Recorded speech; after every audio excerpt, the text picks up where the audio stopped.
In this video, I'm going to be breaking down the best defense post-patch in Madden 25, and it is in the Minnesota Vikings playbook. If you guys want to get my entire Minnesota Vikings defensive ebook, you can get access to all of our offensive and defensive ebooks by becoming school community members. Those links are going to be in the description down below. For just $10, you get access to all of our offensive and defensive ebooks for both Madden and for college football 25, as well as all of the updates. And this defense, in my opinion, is the best pressure in the game. Now, the way you're going to run this defense, at least in my opinion, I'm going to show you a couple different ways in this video. One of the biggest keys with this defense is you need to have fast outside linebackers. So we have some fast outside linebackers on this team. We're going to turn auto flip defensive play call off. You can really do whatever else that you want with the defense. You can run this on baseline. We'll cover that in just a minute. But basically what you're going to do is you're going to come out in this play pinch buck zero. And when you come out of this play pinch buck zero, it's going to walk this linebacker down into the box. From there, you can send this blitz in a lot of different ways. Now, typically what I like to do is press and then back off my outside corner. So it looks kind of something like this. And just to kind of start this defense off, what we're going to do is we're just going to take this left of screen linebacker and we're just going to man him up to the running back to have everybody manned up.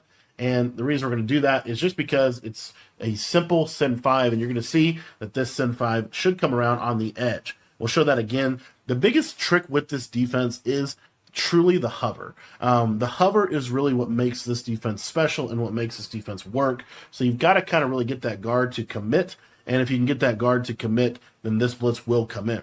And you could pretty much send any of the linebackers. So for example, let's say we wanted to do something like this, where we take this middle linebacker, man him up to the tight end. Now we have this cross man on the tight end. We're going to have to kind of watch the tight end, but you'll see that if we send this, we can get double edge, potentially get that edge linebacker.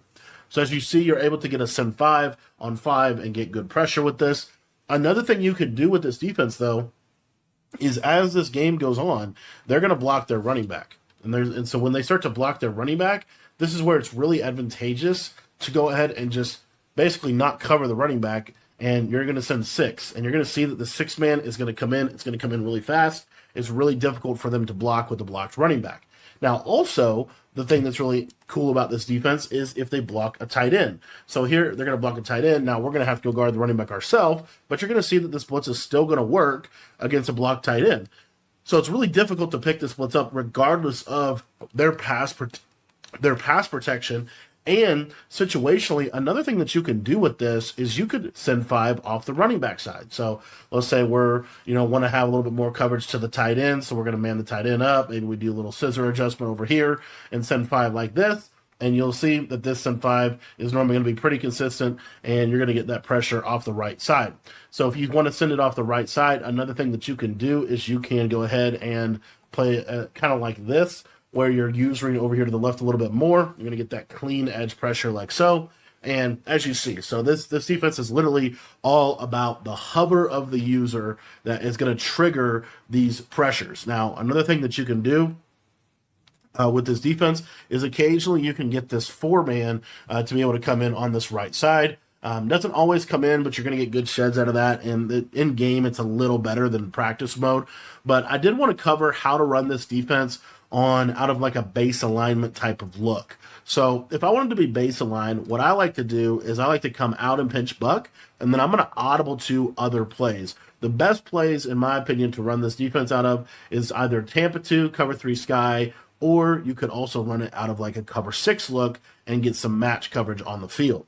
So what you're going to see here is we're going to go to a cover 6. As you see, we get this basic alignment. The big tip I have with this is to bring these safeties into the box. If you don't do that, you're going to get seam streaked. But in general, this send 4 is going to be pretty good. As you see, we get that nice send 4 off of that left side. And then let's say we wanted to send 4 off of the right side. We can go to a cover 3 look, bring this guy down, quarter him, and then, we can kind of have like a little cover 4 defense. And now we're going to try to send 4 off of this right side. As you see, these 4-man blitzes are really good, and they're really good to switch stick out of. And then what you can do is you can also situationally just blitz all your linebackers. You're going to put your user in a coverage assignment. I like to shade underneath here. And now we're going to play a little cover 2 hybrid zone defense. And now if they try to block this blitz, you're going to get pressure off of the edge.